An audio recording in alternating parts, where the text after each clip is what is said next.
Okay, the second one I'm thinking of is, luckily it wasn't bad, but it could have been bad. You got hit by a car. Oh, You got T-boned. I actually had 2 times I got hit by a car. The one was, they took the nickname from Tour de France. They call it Tour de Locks, which is Tour de Lakes. Okay. Up in Spokane. You start at the park, big riverfront park. I don't even know, sure. You've been there, probably. Riverfront Park, and then it goes to Idaho and back. It wasn't that far a ride. The whole round trip was 100 miles, maybe 120 miles, 2 days. And so I'm riding that by myself. I didn't go up there with anybody, except Kayla went up in a car, and she followed me from a distance and checked on me. Yeah. Anyway, but it was my bad. This was all me. I'm real bad on right turns, not left turns. It's a mental thing. My bike has a hard time leaning to the right when I turn right. And so I always swing wide. I come around a blind curve and I'm in the wrong lane. And a truck's coming around the corner and he goes off, tries to avoid me. There's a shoulder to miss me. Yeah. Well, I still ran into his door, but I didn't hit him hard. You hit him though. Yeah, I hit him. Yeah. And I didn't even do anything to my bike.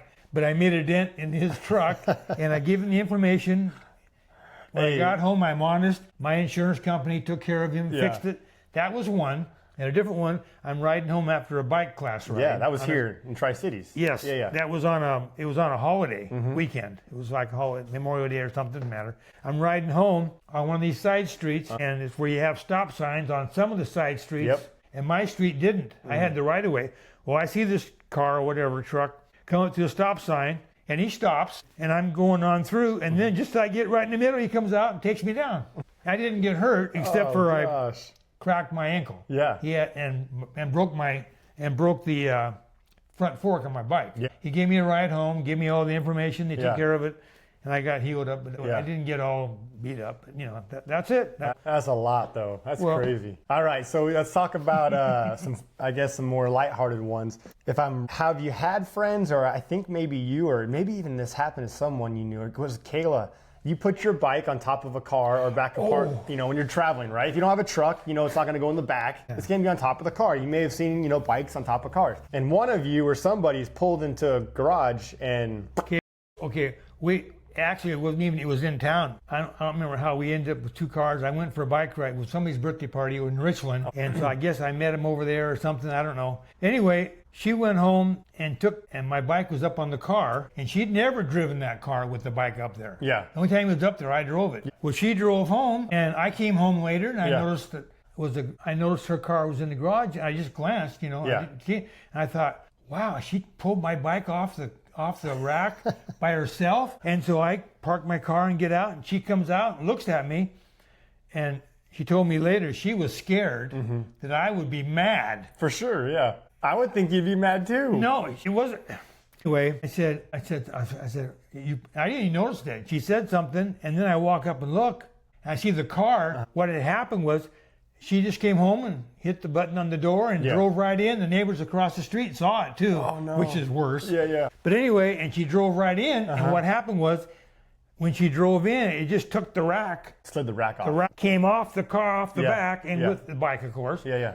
The whole thing came off. Well, it made a big old wowie in the hood and all kinds of damage on the car. Oh, I bet. On her car. This is her car. Yeah. So she's mad. She'd be mad at me, but she wasn't. And I couldn't. What can I say? I'm sorry. Yeah. But yeah, that really did happen. Oh man, some of my favorite. Everybody's got that story somewhere. Oh, I can only imagine. You forget, right? You just drive in your garage, habit. Only think about that. So a couple of memories that I have of you with your bike. Well, 3 actually. 1, all the time.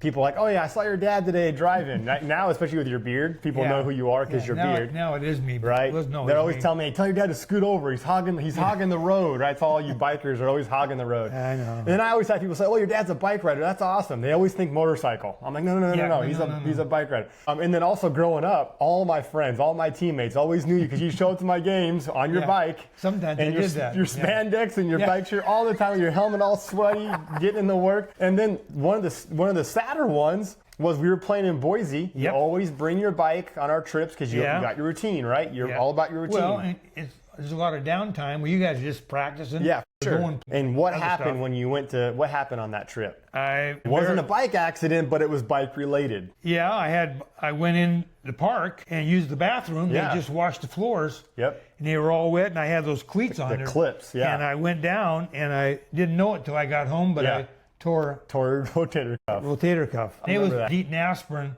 like crazy till we left. Yeah. That's all I had. Yeah, yeah. You know, till we went. We didn't go home for, 3 or 4 days. I don't remember. It was probably the whole weekend, right? It was at least a the weekend. summer. It was Yeah. at least a couple of days. And so I got home and found out, anyway, that was bad. Man, yeah, lots of fun adventures. And then, and then also the reason why I wanted to do today's podcast in the garage is I wanted to give you just a shout out because, you know, I get a workout in the garage now on a consistent basis. You know, I do more weightlifting. I do ride my bike, but not like you. But for me, growing up, you know, I got to see you grind every day. And at a young age, I just thought, oh, that's awesome, cool, Dad.